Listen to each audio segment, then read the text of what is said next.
बढ़ते question number 6 की तरफ। 6 क्वेश्चन क्या है?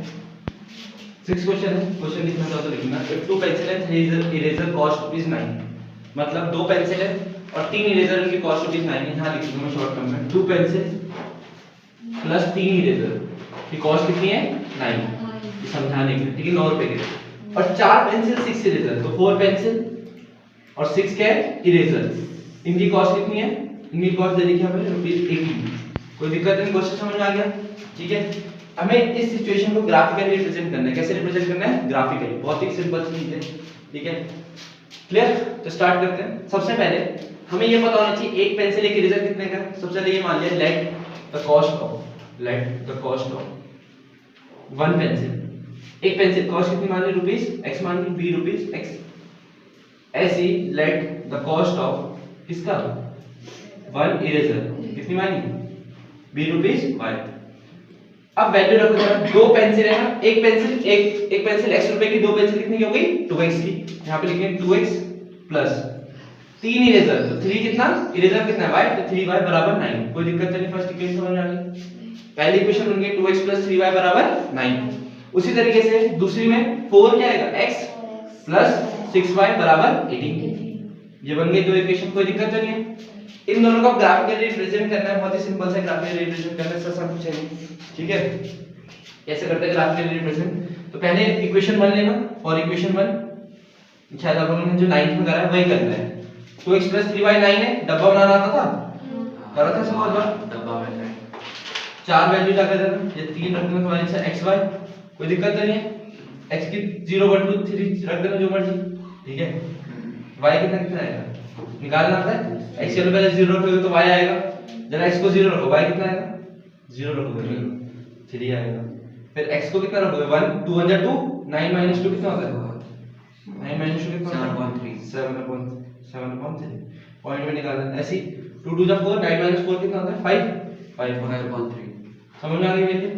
ऐसी दूसरी इक्वेशन की फॉर इक्वेशन सेकंड क्या रखो? x के लिए प्रोसेस 1 2 3 अलग रख दो, कुछ अलग रख दो, 2 सेम रख दो। एक काम ऊपर ऐसे रख दो, 2 3 4 रख दो। कोई दिक्कत नहीं? x के लिए 2 रखोगे तो 4 2 जा 10 18 में से कितना गया? 8। 10 बचेगा 10/6 आएगा। 10/6 कितना होता है? 5/3। कोई दिक्कत नहीं है? फिर x की जगह कितना रखोगे? 3 4 3 12।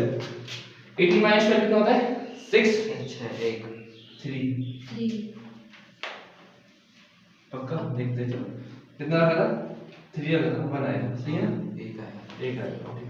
4 3 जा 12। 18 में से 12 गया 6। 6y बराबर 6, y उधर जाएगा 6/6 1 हो गया। उसी तरीके से जैसे 4 4 जा 16। 18 में से 16 गया, कितना बचेगा? 2। y बराबर 2/6 कितना होता है? 1/3। समझ आ गई पॉइंट? अब इनको बस ग्राफ को बनाना है। ग्राफ बनाने में कोई दिक्कत थोड़ी है। ग्राफ बनाना आता है ना ग्राफ को? सिंपल सा पॉइंट लिख लेना 0,3 1,7/3। पॉइंट में चेंज कर देना, सीधा आसान पड़ जाएगा, ठीक है। ऐसे करके आपका इक्वेशन हो जाएगा ग्राफ में। वैसे एक चीज बता दो इसके बारे में खासियत, ये तुम्हें यहीं पे पता लग जाती है चीज। ये समझ आ गया? ठीक है, ये तो करना ही करना है, ग्राफिकली हो जाएगा ना रिप्रेजेंट, ठीक है। एक काम तुम्हें यहीं से पता लग जाता, क्या याद करो एक चीज हमें, जैसे हम निकालेंगे a1/a2 कितना आएगा? a1/a2 करने जरा 2/4 कितना आएगा? हाफ। b1/b2 कितना है? b1 3/6 होता है, यानी 1/2 आता। c1/c2 करता। c1/c2 निकालने के लिए मेरे को इनको इधर लाना पड़ेगा, तो माइनस का 9 और ये माइनस का 18। -9/-18 ये भी कितना आता?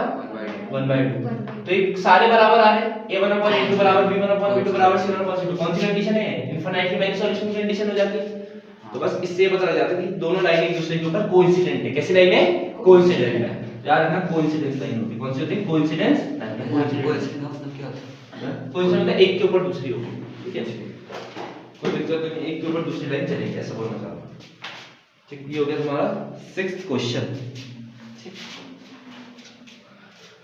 नोट करना कर दो जल्दी 6th क्वेश्चन।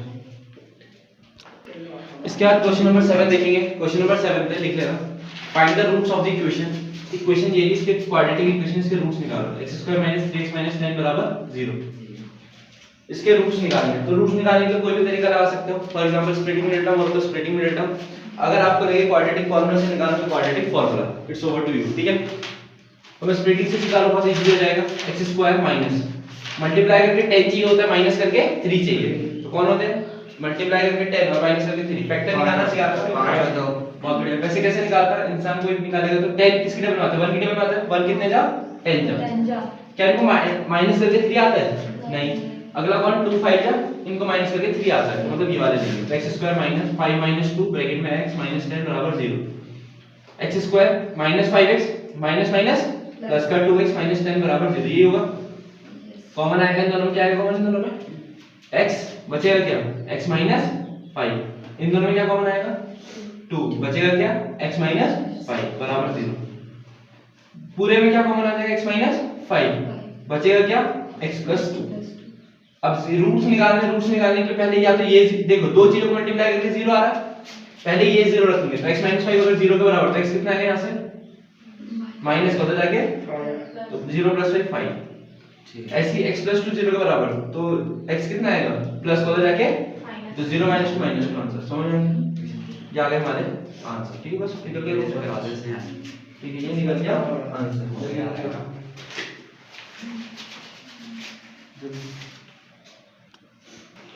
और करके इसका अगला पार्ट है, और करके ये है p की वैल्यू निकालनी है।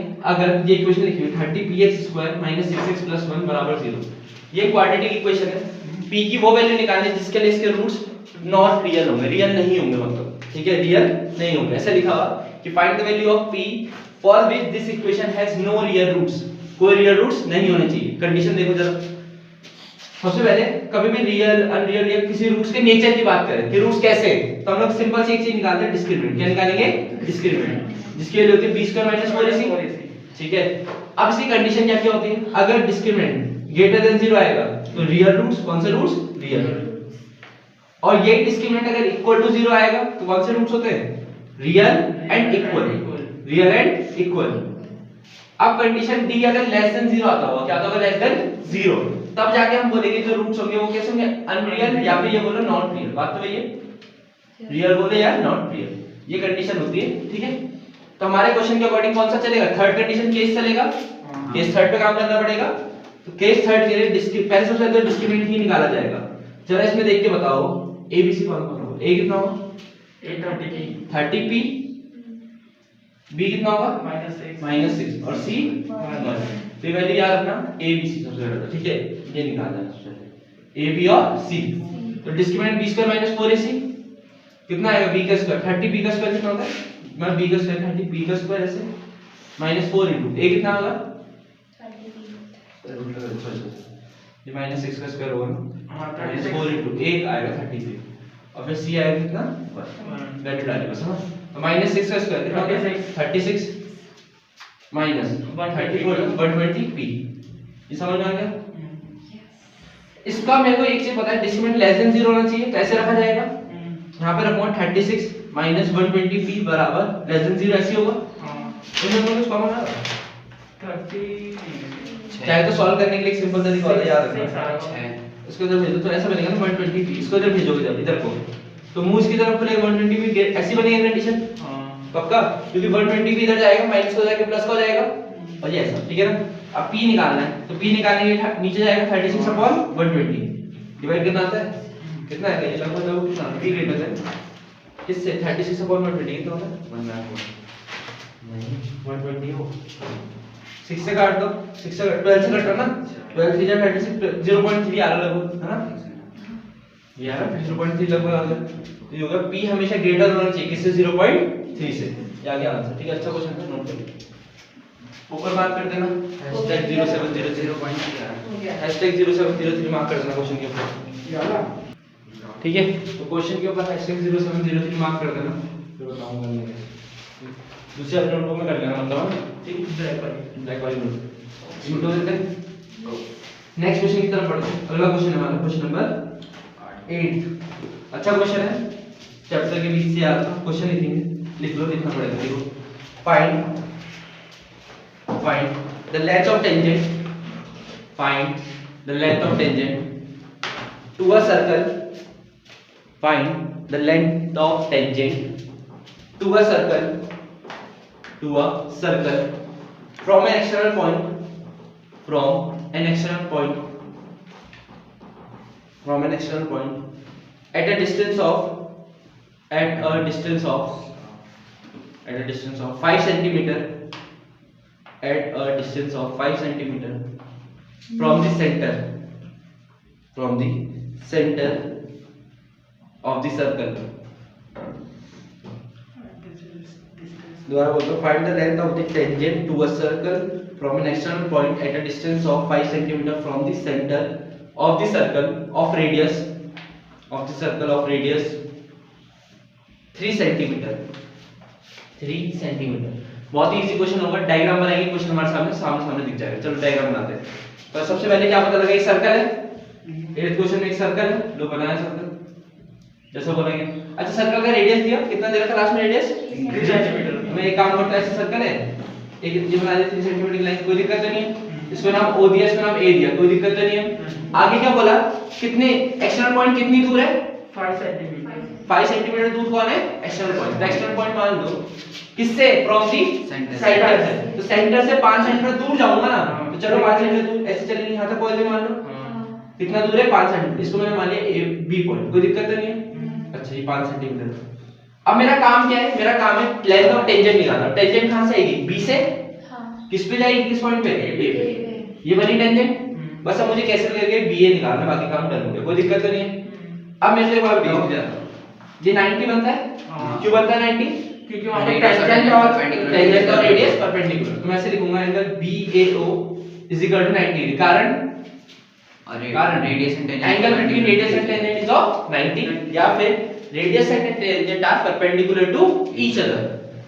क्योंकि OA एक रेडियस है और AB एक टेंजेंट है, तो radius and tangent are perpendicular to each other. अब इसमें लगेगी पाइथागोरस थ्योरम, तो इसको 2 मिनट में ट्रिपलेट इसका आंसर आ गया, 4 आएगा। बस इसको ट्रिपलेट याद है, उसके लिए बहुत आसान है। बाकी बेटा कैलकुलेशन करेंगे, कैसे करेंगे, 90 के सामने वाला पाइथागोरस यानी OB का स्क्वायर बराबर AB का स्क्वायर प्लस OA का स्क्वायर, सही है। वैल्यू रखेंगे, OB की वैल्यू कितनी है, OB 5 का स्क्वायर कितना होता है 25। AB का स्क्वायर निकालना है, AB स्क्वायर छोड़ दो, OA का स्क्वायर, OA कितना है 3 का स्क्वायर 9, 25 माइनस 9 इधर आके माइनस हो जाएगा ना, तो 25 माइनस 9 कितना होता है 16। AB कितना आ गया, √16 कितना होता है 4, AB आ गया 4। समझ आ गया, क्लियर।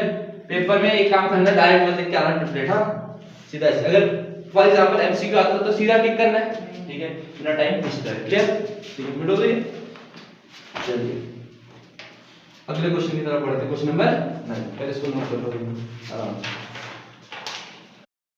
करते हैं इस क्वेश्चन का पोस्टमार्टम। क्वेश्चन नंबर 9 क्या है, इस क्वेश्चन की खासियत पढ़ा है जरा। If P and PB form an external point P, मतलब PA हो या PB हो, किस पॉइंट से ड्रॉ करें, एक एक्सटर्नल पॉइंट P से। तो मेरे दिमाग में एक पिक्चर बन गई कि P एक बाहर का बिंदु है ना, बाहर का कोई पॉइंट है, कोई दिक्कत तो नहीं, बाहर का पॉइंट है। P टू अ सर्कल, किसके लिए एक्सटर्नल पॉइंट है, सर्कल के लिए, तो सर्कल के बाहर आ रहा है, ऐसे कंडीशन बन रही हो, सही है।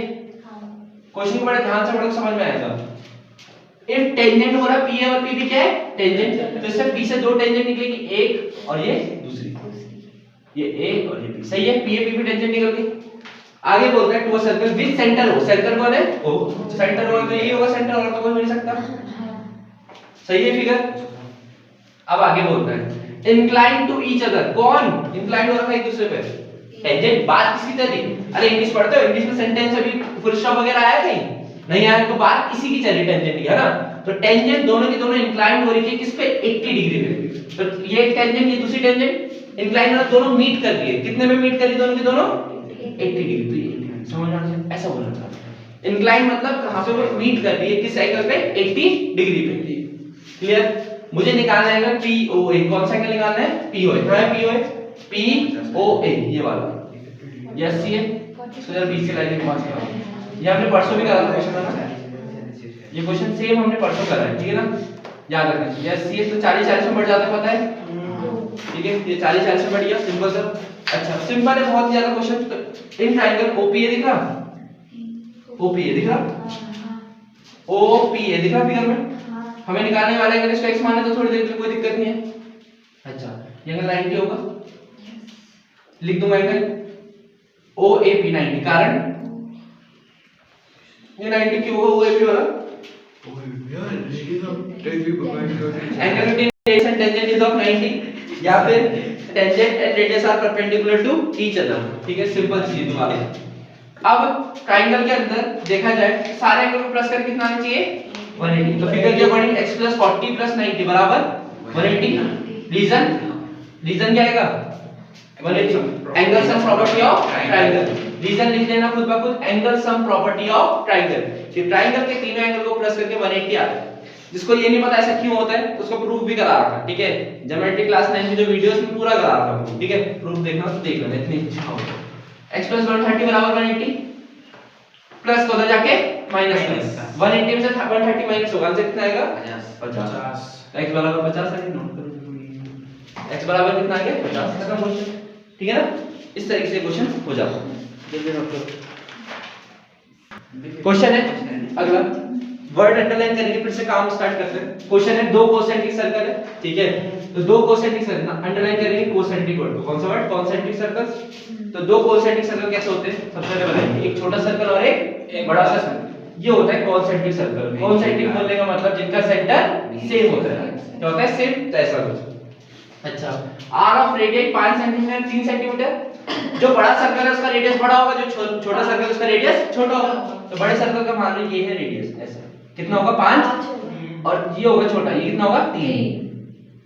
ये O पॉइंट, ये A पॉइंट, ये B पॉइंट। तो मैं ऐसा बोलूंगा कि OA जो है वो 5 सेंटीमीटर और OB जो है वो कितना 3 सेंटीमीटर।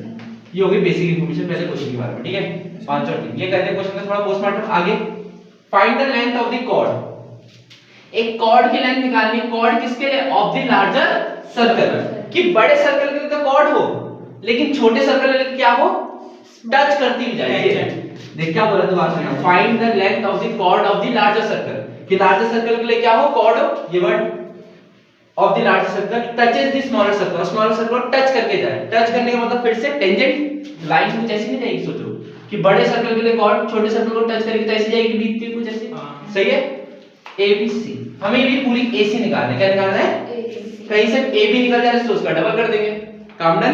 क्या बोला ध्यान से देखो, AB निकल जाएगा उसका डबल कर देंगे तो पूरी AC आ जाएगी। तो बस सिंपल से एक काम करेंगे, AB पे काम स्टार्ट करते हैं। बहुत ही प्यारा क्वेश्चन है, एनसीईआरटी क्वेश्चन है, एनसीईआरटी क्वेश्चन नंबर 6 क्वेश्चन, ठीक है ना। आगे आंसर ऊपर से लिख के आ गया। देखो 90 यहां पे बनेगा, रेडियस और टेंजेंट के बीच का एंगल 90। सिर्फ पाइथागोरस थ्योरम लगानी है, तो पाइथागोरस थ्योरम लगाने के बाद ट्रायंगल किसमें, इन ट्रायंगल ABO में, दिख रहा है ABO ट्रायंगल, इसमें पाइथागोरस लगा लोगे, यहां से AB निकलेगा, क्या निकलेगा जो आएगा 4 सेंटीमीटर, कितना आएगा आराम से निकाल लेना। AC जो निकलेगा वो ट्वाइस ऑफ AB निकलेगा, twice of AB 2 into AB कितना होता है 2 4 जा 8, आंसर आ गया, उसको 4 8 सेंटीमीटर, समझ आ गया। बस इतना करना था और कुछ, ठीक है, बस में पाइथागोरस थ्योरम लगाएंगे। क्लियर, पाइथागोरस थ्योरम आती है, जिसको ट्रिपलेट याद है उसके लिए फिर से आसान चीज है, ट्रिपलेट याद करवा दिए मैंने सारे सारे, ठीक हो भी जाने चाहिए बच्चे से, कर तो लिया, नोट कर लिए। और जैसे ट्रिपलेट क्वेश्चन है, इन ट्रायंगल ABC, एक ट्रायंगल है ABC, तो फिगर बनाऊंगा सबसे पहले, क्वेश्चन का पोस्टमार्टम फिर से। ट्रायंगल ABC, ये रहा हमारा ट्रायंगल ABC। क्या बोला, ये ट्रायंगल ABC बना दिया, DE parallel to BC।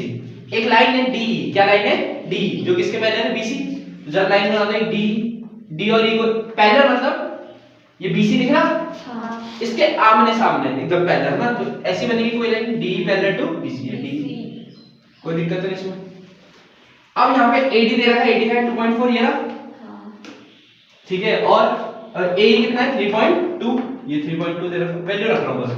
C कितना, C 4.2, C 4.2, क्या निकालना है BD, इसका x मान, कोई दिक्कत तो नहीं है। क्वेश्चन कुछ ऐसा बहुत ही सिंपल क्वेश्चन है। अब आ जाओ सिमिलैरिटी, नहीं सिमिलैरिटी की जरूरत ही नहीं है। अब हम आते हैं क्वेश्चन में, एक क्वेश्चन बनता है सिंपल से, एक थ्योरम बनता है जिसको बोलते हैं base perpendicular basic proportionality theorem, BPT theorem, ठीक है, 6.1 थ्योरम, ठीक है। सिंपल सी थ्योरम क्या कहती है, ध्यान से सुनना। अगर लाइंस पैरेलल है, क्या लाइन पैरेलल नहीं थी, इफ लाइंस आर पैरेलल, मैं लिख रहा हूं theorem, if lines are parallel, अगर लाइंस होगी तो क्या होगी, लाइंस पैरेलल है, तो रेशियो इक्वल होंगे। रेशियो कैसे, यहां पे AD लूंगा, दिख रहा है, AD के नीचे कौन लेना पड़ेगा, AD के नीचे AE, ठीक है, ऐसे बोल लो।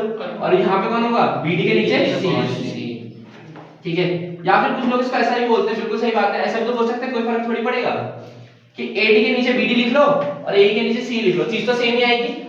AD के नीचे तुम BD लिख लो चाहे, और AE के नीचे C लिख लो, चीज ये भी सेम है क्योंकि इसको अगर क्रॉस भी करोगे तो एक चीज बन जाएगी अपने आप, तो इसलिए बोल रहा हूं, ठीक है। तो आप ये भी याद रखना, ये चीज होती है बीपीटी। कौन सी थ्योरम है ये? बीपीटी। याद रखना, जिसको नहीं लिखना वो लिख लेना, फ्रॉम बेसिक प्रोपोर्शनलिटी थ्योरम। क्या बोलते हैं? बेसिक या बेस प्रोपोर्शनलिटी थ्योरम बोलते हैं, base proportionality, BPT proportionality theorem. Spelling वगैरह देख लेना आप उसका, ठीक है। मैं अगर आप पेपर में अगर ये थ्योरम मैं कि अगर ऐसे ही क्वेश्चन आएगा हमें पता नहीं कि थ्योरम क्या है, हम ऐसे भी सोचते हैं कि व्हेन लाइन्स आर पैरेलल। हां, पूरी theorem when lines are parallel the ratios are equal, ठीक है। लाइन्स पैरेलल होंगी तो रेशियो क्या होंगे? इक्वल। बस याद रखना, अगर लाइन्स पैरेलल होंगी तो रेशियो इक्वल, और इसका उल्टा क्या होता है? अगर रेशियो इक्वल है तो लाइन्स क्या होंगी? पैरेलल। उल्टा भी याद रखना, ठीक है। अच्छा, वैल्यू डालो, AD कितना है? डालो वैल्यू AD 2.4 अपॉन AE कितना है? AE 3.2। अगला हम BD कौन है? BD x है, और C कितना है? 4.8। यहाँ पे सॉल्व करना है, तो क्या करना है? x निकालने के लिए इस 4.8 को यहाँ भेजूंगा तो 2.4 into 4.8 अपॉन 3.8 ऐसे होगा। पॉइंट हटेगा, ऊपर 10 लगेगा, 11 पॉइंट हटेगा, नीचे 10 लगेगा, 11 पॉइंट हटेगा, नीचे एक और 10 लगेगा। सही, ऐसे हो गया कैलकुलेशन समझ गए। तो x बराबर 24 into 48 अपॉन 100 वैसे होता है, इनटू 1 0 से 1 0 कट गया तो 1/10 आएगा। ये बात क्लियर हो गई। अब काटने की बारी है, तो 12 से सॉरी इससे 6 से कटेगा, 6 से कि 8 से? 8 से 24, 8 4 से 30, साथ डायरेक्ट कट गया। 4 12 ऐसे होगा। x बराबर आया हमारे पास क्या? 12 3 36 अपॉन 10। 36 अपॉन 10 कितना होता है? 3.6 सेंटीमीटर। ये हो गया हमारा आंसर, x की 3.6 सेंटीमीटर। इस तरीके से होगा, ठीक है। सिंपल क्वेश्चन था, बीपीटी से हो गया, ठीक है। नहीं होता तो पूछो ना। क्लियर हो गया? चलो नोट करो, जल्दी से नोट करो बीपीटी।